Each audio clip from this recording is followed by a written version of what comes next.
तो गाइस कैसे हैं आप सब लोग। दी बुक का फेस पर के एपिसोड 624 के साथ हाजिर हो। तो लास्ट एपिसोड के एंड पे हमने देखा था कि हमारा ज़ू फैन जो होता है वो एक बड़ी मुश्किल में फंसने वाला है, क्योंकि डैन शैंकी जो है उसने अपने आप की अपीयरेंस वहां पर दे दिया और सभी दोनों मास्टर्स जो होते हैं वो इस बात से काफी हैरान होते हैं और वहां पर उनमें आपस में वहां पर एक बहस होने वाली है, जिसकी वजह से हमारा ज़ू फैन मुश्किल में पड़ सकता है, क्योंकि वहां पर डैन शैंकी को वो तलवार चाहिए और दोनों मास्टर्स के पास वो तलवार है नहीं। इस एपिसोड की शुरुआत में दिखाता है कि हमारा ज़ू फैन सोच रहा था कि उम्मीद करता हूँ कि जैसा मैंने जहाँ पर सोचा है बिल्कुल वैसा ही हो, लेकिन कहीं ऐसा ना हो जाए कि जहाँ पर इन दोनों मास्टर डिसाइपल्स के बीच में जो भी रिलेशनशिप है वो सारे के सारे दोबारा से यहाँ पर वैसा ही हो जाए जैसा नहीं होना चाहिए। यानी कि यहाँ पर मास्टर्स के और डिसाइपल्स के बीच में जो रिलेशनशिप था वो कई सालों पहले टूट चुका था, लेकिन अब यहाँ पर दोबारा एक दूसरे को देखने के बाद हो सकता है कि वो दोनों मास्टर्स कहें कि हमारे दोबारा से डिसाइपल बन जाओ, और अगर ऐसा हो जाता है तो फिर मैं बड़ी मुश्किल में पड़ जाऊंगा। और इसी के साथ ही मास्टर ब्लैकबीयर्ड चलाकर उसे कहता है कि डैन शैंकी तुम यहाँ पर आए कैसे हो और तुम यहाँ पर जगह के पर कैसे पहुंचे, क्योंकि हमने इस जगह को सील किया हुआ था और सिर्फ और सिर्फ एक ही जगह यहाँ पर ओपन थी जहाँ पर से तुम अंदर जा सकते थे। तो डैन शैंकी उनसे कहता है कि मास्टर्स मैं तो यहाँ पर आपसे मिलने के लिए आया हूँ, क्या आप यहाँ पर मुझे मिलने के लिए नहीं आएंगे, क्या आप वहीं पर से खड़े होकर बात करने वाले। तो जैसे वो मास्टर कहते हैं तो इसके साथ सभी लोग बहुत ज्यादा हैरान हो जाते हैं,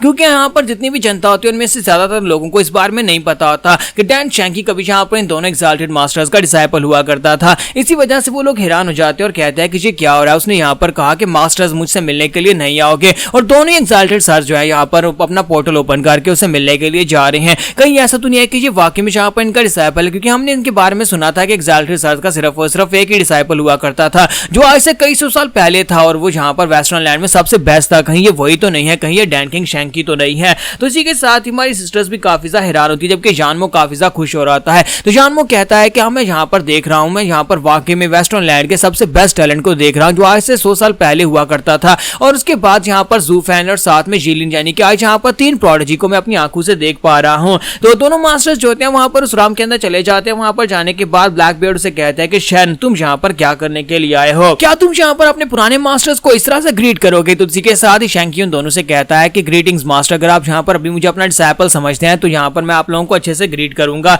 तो ब्लैकबीयर्ड उसे कहता है कि जब तुम यहाँ पर से चले गए थे, जब तुमने यहाँ पर वो सारे का सारा बखेड़ा खड़ा किया था, उसके बाद से हमने तुम्हारे साथ अपना नाता तोड़ दिया और उसके बाद से ना तो तुम हमारे डिसाइपल और ना ही हम तुम्हारे मास्टर हैं। तो शैंक उसे कहता है कि अगर ऐसी बात है तो फिर यहाँ पर तुमने मेरी ग्रीटिंग्स को एक्सेप्ट क्यों किया और साथ ही तुमने ये क्यों कहा कि अपने मास्टर्स को ग्रीट नहीं करोगे। तो ब्लैकबीयर्ड से कहते हैं क्या तुम्हें याद नहीं है कि हमने यहाँ पर मास्टर्स बनने के बाद तुम्हें क्या बताया था कि अगर यहाँ पर तुम्हारे फादर और तुम्हारे मास्टर जहाँ हमेशा तुम्हारे फादर और तुम्हारे मास्टर ही रहेंगे, चाहे वो तुम्हारे साथ अपना रिलेशन ही क्यों ना तोड़ दे, लेकिन बाप हमेशा बाप ही रहता है और मास्टर हमेशा मास्टर ही रहता है, फिर चाहे जहाँ पर हमने तुम्हारे साथ अपना रिलेशन क्यों नहीं तोड़ दिया हो। लेकिन मुझे लगता है कि तुम्हारे हालात तो पहले से भी ज्यादा बुरे होते जा रहे हैं और तुम्हारी सोच पहले से भी ज्यादा घटिया होती जा रही है। तो डैन शैंकी उनसे कहता है कि मास्टर हीरेन आप तो आज भी बिल्कुल वैसे के वैसे ही बिल्कुल नहीं बदले, आपको यहाँ पर मजाक करने की आदत है, वो भी यहाँ पर बुरे जोक मारते हैं। और मास्टर हीरेन उसे कहता है कि बकवास बंद करो, मैं यहाँ पर अच्छे जोक मारता हूँ, तुम्हें यहाँ पर सिर्फ पसंद नहीं आते। तो डैन शैंकी उसे कहता है कि मैं तो यहाँ पर सिर्फ और सिर्फ वही बता रहा हूँ जो मैं महसूस कर रहा हूँ और ये सब कुछ मैंने आप ही से तो सीखा है। जहाँ पर ये सारे के सारे घटिया जोक्स मारना मास्टर हीरेन मैंने आपसे सीखा है,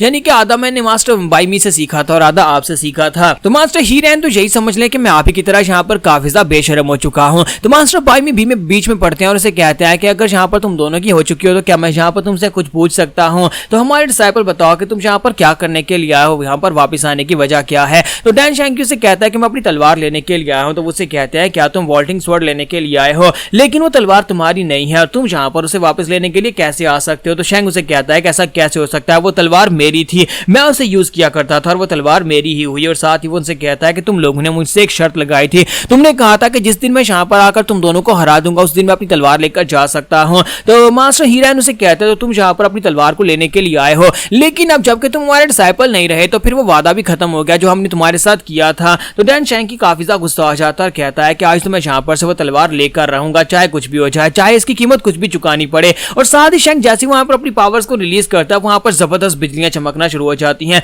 और मां ज़ू फैन कहता है कि ये क्या, जो तो मॉर्टल डोमेन की जो कल्टीवेशन होती है उसकी पीक पर है, यानी कि जेनेसिस स्टेज के ऊपर है। मॉर्टल ड्राम में आपने अभी तक यहाँ पर एथेरियल स्टेज का सुना था, लेकिन एथेरियल स्टेज के ऊपर जेनेसिस स्टेज है जिसके बारे में अब यहाँ पर मां ज़ू फैन बता रहा है। तो डैन शैंकी इस वक्त जेनेसिस स्टेज में और बहुत ज्यादा पावरफुल एनर्जी को रिलीज करता है। तो जब वो पावरफुल एनर्जी को रिलीज करता है तो मास्टर बाइमी से कहता है क्या तुम यहाँ पर अपने मास्टर से फाइट करना चाहते हो। तो वो कहता है कि हाँ क्यों नहीं, मैं यहाँ पर फाइट करूंगा अगर यहाँ पर मुझे जरूरी लगा। तो इसी के साथ ही मास्टर से कहते हैं तो मुझे पहले मेरे एक सवाल का जवाब दे दो, कितने सालों के बाद, यानी कि कोई 200-300 साल गुजर चुके हैं और उसके बाद आज यहाँ पर तुम्हें अचानक से अपनी तलवार वापस लेने का याद क्यों आया और तुम यहाँ पर अचानक से अपनी तलवार लेने के लिए क्यों आए हो? क्योंकि तुम कोई ऐसे इंसान तो नहीं हो जो किसी दूसरे के लिए अपनी तलवार लेने के लिए आए हो, क्योंकि वो तलवार किसी के भी हाथ में होगी तो तबाही मचाएगी। तुम उस तलवार का क्या करोगे? तो डैन शैंकी उसे कहता है क्या ये बताना जरूरी है? तो बायमी उनसे कहता है कि नहीं, तुम्हें ये बताने की जरूरत भी नहीं है, मैं तो बस यहाँ पर ऐसे क्यूरियोसिटी से पूछ रहा हूँ कि आज तुम्हें इस तलवार की क्या जरूरत पड़ी है। और वैसे जितना मैं तुम्हें जानता हूँ, तुम यहाँ पर बिना वजह के कोई भी चीज हासिल करने या फिर कोई भी काम करने के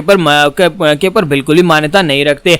तो अगर तुम यहाँ पर बताना चाहो तो मुझे बता सकते हो, अगर नहीं बताना चाहते तो ना बताओ। तो इसी के साथ ही डैन शैंकी उसे कहता है कि मैं यहाँ पर जरूर बताऊंगा। तो उनसे कहता है कि अगर तुम्हें सच्ची बताऊं तो आज से 3 साल पहले की बात है। 3 साल पहले मेरी एक फाइट हुई थी जो कि लाइफ एंड डेथ का मैच था और मैं बड़ी मुश्किल के साथ वहां पर से अपनी जान बचाकर भागा था उस बुड्ढे खूसट मास्टर के साथ जो कि सेंट्रल एरिया में है। वहां पर से मार खाने के बाद अब मैं यहाँ पर अपनी तलवार लेने के लिए आया हूं कि मुझे लगता है कि अगर मेरे पास मेरी तलवार होगी तो मैं उस बुड्ढे खूसट मॉन्स्टर को हरा सकता हूं। ये बात सुनते ही ब्लैक बियर्ड चिल्लाकर उसे कहता है कहीं तुम्हारा दिमाग तो नहीं खराब हो गया? क्या तुम यहाँ पर सेंट्रल एरिया के स्वर्ड स्टार एम्पायर के इनविंसिबल स्वर्ड की बात कर रहे हो? ताकि तुम्हारा दिमाग खराब हो गया जो तुम जाकर उस बुड्ढे खूसट के साथ फाइट कर रहे थे? वो बुड्ढा खूसट इतना पावरफुल है कि यहाँ पर हमारे जैसे 10 और एग्जाल्टेड भी आ जाए तभी उसके सामने नहीं टिक पाएंगे और तुम अकेले उसे फाइट करने के लिए चले गए। तो ये बात सुनने के बाद डैन शैंकी से कहता है कि यहाँ पर तुम्हें ये लगता है कि मेरा दिमाग खराब हो गया जो मैं जाकर उस बुड्ढे खूसट से फाइट कर रहा था। हाँ, मुझे पता है कि वो इनविंसिबल है और यहाँ पर उसे हराना काफी ज्यादा मुश्किल है, लेकिन उसने पहले आकर फाइट मोल ली, मैंने यहाँ पर उसे डायरेक्टली फाइट मोल नहीं ली। तो मास्टर बायमी से कहता है कि शायद मैं तुम्हारे बारे में इतना तो जानता हूँ कि तुम कुछ ज्यादा इंपल्सिव नहीं हो, तुम्हें पता होता है कब पीछे हटना है, किससे फाइट करनी है। तो फिर आखिर तुम्हें यहाँ पर उस फ्रीक से फाइट करने की जरूरत ही क्या थी? तो डैन शैंकी उनसे कहता है